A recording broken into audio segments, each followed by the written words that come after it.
old versus new ways to make money. All wealth, old and new alike, are created through leverage.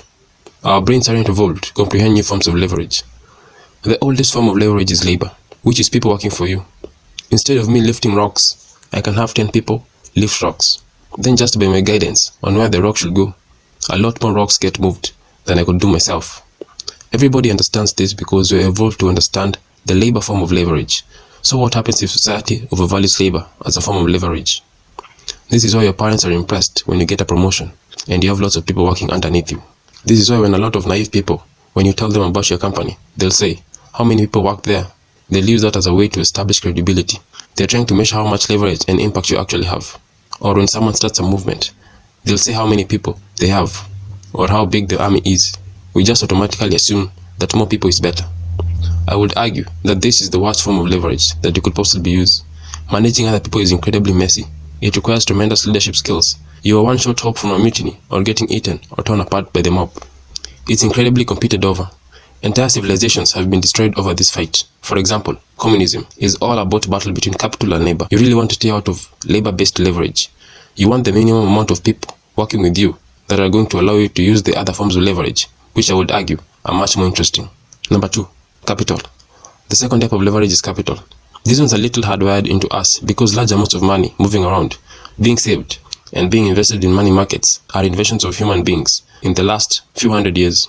They are not evolved with us from hundreds of thousands of years. We understand them a little bit less well.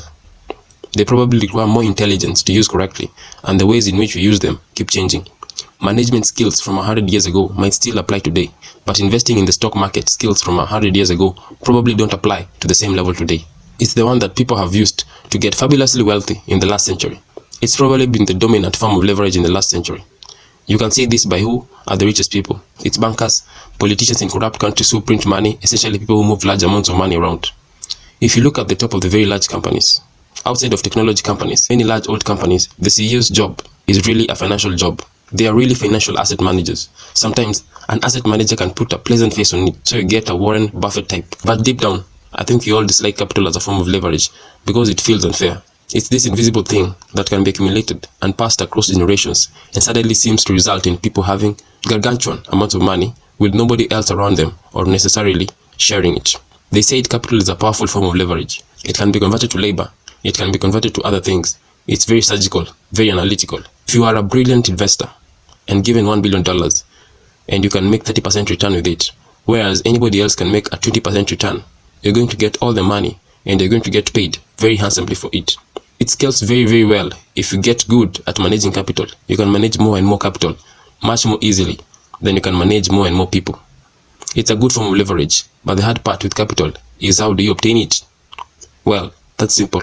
If you have specific knowledge in a domain and you're accountable and you have a good name in that domain, then people are going to give you capital as a form of leverage that you can use to go get more capital. Capital also is fairly well understood, but a lot of the knocks against capitalism come because of the accumulation of capital. As you have seen through previous examples, labor is the worst leverage to create wealth and the oldest. Capital is better and newer leverage to create wealth, but there is something even better, which is product and media leverage. The most interesting and the most important thing of leverage is this idea of products that have no marginal cost of replication. This is the new form of leverage. This was only invested in the last few hundred years. It got started with the printing press. It accelerated with broadcast media. And now it's really blown up with the internet and with coding. Now, you can multiply your efforts without having to involve other humans and without needing money from other humans. This YouTube channel is a form of leverage. Long ago, I would have had to sit in a lecture hall and lecture each of you personally. I would have maybe reached a few hundred people, and that would have been that. Then 40 years ago, 30 years ago, I would have to be lucky to get on TV, which is somebody else's leverage. I would have distorted the message.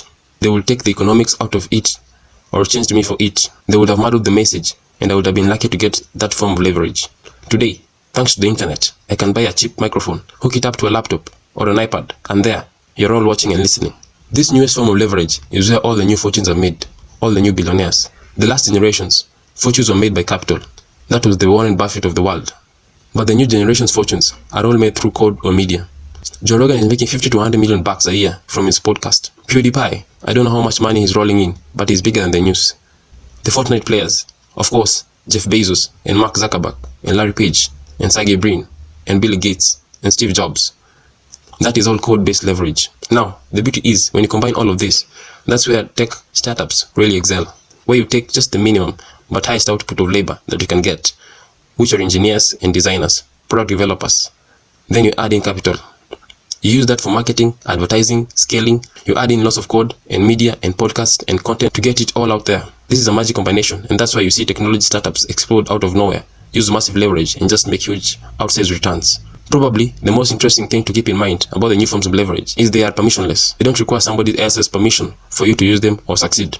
For labor leverage, somebody has to decide to follow you. For capital leverage, somebody has to give you money to invest or to turn into a product. Coding, writing books, recording podcasts, tweeting, YouTubing, these kinds of things, these are permissionless. You don't need anyone's permission to do them. And that's why they are very egalitarian. They are great equalizers of leverage. As much as people may rail on Facebook and YouTube, they're not going to stop using it because this permissionless leverage, where everyone can be a broadcaster, is just too good. The same way you can rail upon Apple for having a slightly closed ecosystem in the iPhone, but everyone's writing apps for it. As long as you can write apps for it, you can get rich or rich users doing that. Labor and capital are much less equal, not just in their inputs, but in their outputs. Let's say that I need something that humans have to provide, like if I want a massage, or if I need someone to cook my food. The more of a human element there is in providing that service, the less equal it is. Jeff Bezos probably has much better vacations than most of us because he has lots of humans running around doing whatever he needs to do. If you look at the output of code and media, Jeff Bezos doesn't get to watch better movies and TV than we do. Jeff Bezos doesn't get to even have better computing experience. Google doesn't give him some premium, special Google account where his searches are better. It's the nature of code and media output that the same product is accessible to everyone. It turns into a positive sum game as 1,000 other people. That product is going to be better than the version that Jeff will consume on his own. The best products tend to be at the center, at the sweet spot, the middle class, rather than being targeted by the upper class. Something like watching Netflix or using Google or using Facebook or YouTube or even frankly, modern day cars. Rich people don't have better cars, they just have weirder cars. You can't drive a Lamborghini on the street at any speed that makes sense for a Lamborghini, so it's actually a worse car in the street. It just turned into a signaling good at that point. Your sweet spot, where you want to be, is somewhere like a Tesla Model 3 or a Toyota Corolla, which is an amazing car.